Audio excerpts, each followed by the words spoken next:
اچھا، لوگ پوچھ رہے ہیں اور سب کے ذہن میں خیال آ رہا ہے کہ یہ اتنے پنڈی تک کیسے پہنچے، ملیر تک کیسے پہنچے، ہم انگیج کیوں نہیں کر رہے؟ انگیج کیا تھا ہم نے رات کو بھی 3:30 بجے لاہور کے اوپر انگیج کیا تھا، بٹ اس کے انگیجمنٹ کے فوراً بعد جو ہمارا ویپن سسٹم تھا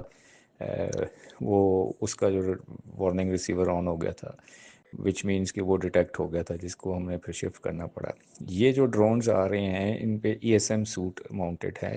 ان کا پرپز ہے کہ یہ ہمارے گراؤنڈ بیسڈ ایئر ڈیفنس کی ریڈیشنز کو ڈیٹیکٹ کریں، اور ڈیٹا لنک کے پیچھے یہ ہماری لوکیشنز کو ٹرانسمٹ کر دیتے ہیں کہ جو ان کے کمانڈ سینٹرز کو، کہ کہاں سے ان کو ہم نے لاک کیا ہے، جس کی وجہ سے ہمارے گراؤنڈ بیسڈ ایئر ڈیفنس کے جو سسٹمز ہیں، لو میڈز ہیں، ہائی میڈز ہیں، ان کی لوکیشن ڈسکلوز ہو جائے گی۔ اس لیے کل رات جب اس کو پہلے ایکٹیو ہم نے انگیج کیا ود ہارڈ کل، جس کو کہتے ہیں کہ ڈرون کو ہم نے میزائل سے مارا گراؤنڈ بیسڈ ایئر ڈیفنس سے،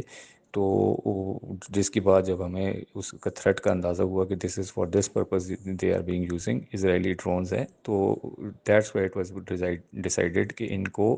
long range air defence systems جو کہ میزائل گائیڈنس سسٹمز پہ ورک کرتے ہیں اس پہ ہم نے نہیں انگیجمنٹ کرنی۔ ان کو آئیدر ہم نے سافٹ کل جس کو ہم کہتے ہیں تھرو جیمنگ ان کو گرائیں، یا پھر یہ جب ذرا نزدیک نیچی رینج میں آئیں تو ان کو ہم اپنے اور لیکن ویپن سسٹمز اور جو گن ویپن سسٹمز ہیں ان سے ہم ان کو شوٹ ڈاؤن کریں۔ تو یہ پروب کر رہے تھے، اور یہ پروب کرتے ہوئے یہ لوئٹر ہوئے ہیں، but they have been continuously monitored. ان کا روٹ آنے کا سارا وہ کر رہا تھا، بٹ اس کو engage through long range air defence missile system سے نہیں کیا گیا ڈیلیبریٹلی